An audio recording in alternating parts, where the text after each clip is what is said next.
A crash and a yell made their way into room 236, but I didn't hear them. The finger continued to leak a steady stream of blood. The skin was still pink with life from whoever used to own it. Nothing made sense. Why would somebody do this? How could somebody do this? What entered my mind was the image of Suzanne Thatcher connecting to the ground, her leg bone being ripped upwards through the skin, her head bashing against the ground, cracking it, and before she died, she looked up to the window she had jumped out of and smiled. Suddenly everything that had happened came rushing in. The police officer had snuck into the room after hearing that I had found a finger, and took it.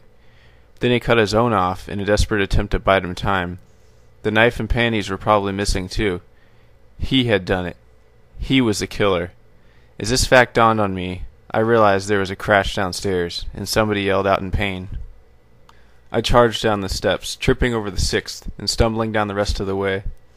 At the bottom of the stairs I could instantly see what had caused the crash. A wooden chair had been smashed to bits, right on the head of the apartment manager. I ran over to check his pulse, but never did. Once I got close enough to get a good look at him, I knew there was no chance of him being alive. Besides a large gash in the man's head from the impact of being hit by the chair, he had been cut several times around his body. What happened to his stomach was enough to make the vomit rise up my throat. It had been cut open hastily, and organs were strung about the floor. The killer was making sure he was dead. I ran outside and looked as fast as I could everywhere. The police officer was nowhere to be seen. He had disappeared with the only real evidence we had. I walked over and glanced again at the body of the manager. Unlike Susanna, this was not a beautiful sight, and indeed I couldn't even bear to look at it. What I needed to do was get people over here. Picking up the phone, I was greeted with no noise at all. What I needed to do before going anywhere, I decided, was to decide how to describe the killer. After all, I had talked to him. However, when I thought about my conversation with him, I realized something. I did not see his face. I didn't know what he looked like.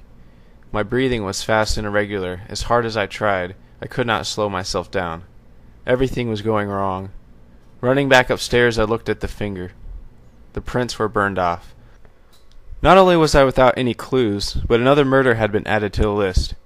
I took a deep breath and almost passed out. Sitting on the bed, I closed my eyes and emptied my mind of all thoughts.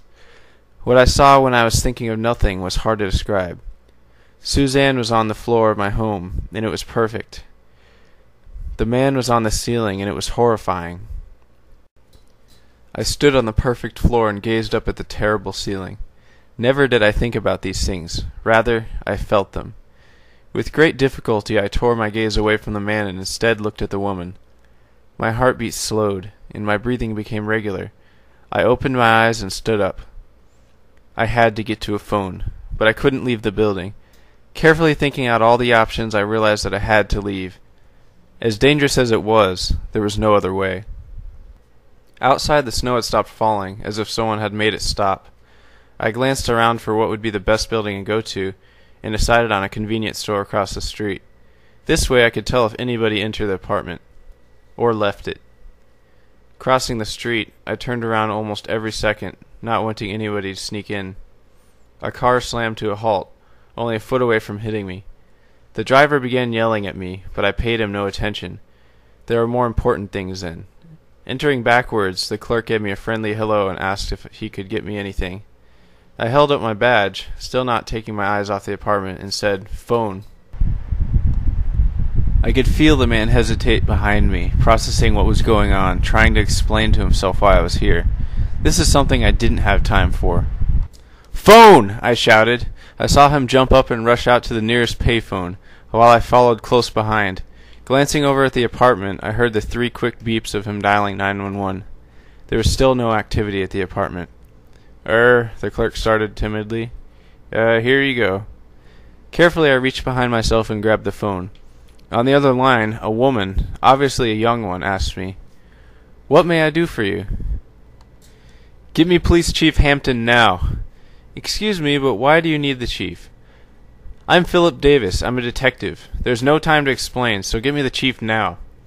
"Yes, sir. Please hold for a moment while I get Chief Hampton." Staring at the apartment, the musical song that plays when the department is on hold started up. It was a curious orchestra piece, notes being randomly plucked by every instrument, Clearly, the crescendo was about to occur. Outside the apartment, I noticed something moving. Squinting my eyes to try and see past the snow, I realized that it was a person dressed in a trench coat, walking inside the building. I dropped the phone and shouted at the clerk, "Tell him to get the police here! Now!" Whoever it was had already entered the apartment. The door to the convenience store crashed shut as I ran towards the mysterious person. The clerk, holding the phone to his ear, heard the plucking of the strings, getting steadily louder with each beat. Inside the apartment, the trench-coated man leaned down next to the body.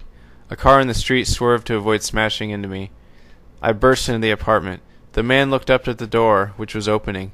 The climax of the song hit the ears of the clerk.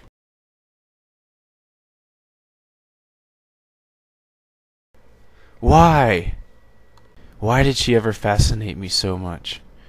I had only ever known Suzanne Thatcher as a disfigured blob of flesh, blood, and bone, and yet I loved her more than anybody else. My fascination went far beyond what normal people would consider normal, and to think I even dreamed of making love to her. We were happy in my mind, but in reality she was dead. She and I had never spoken to each other, or met for that matter. There was no connection between us except that I was investigating her death. So why did I do it? Why did I take it all so far?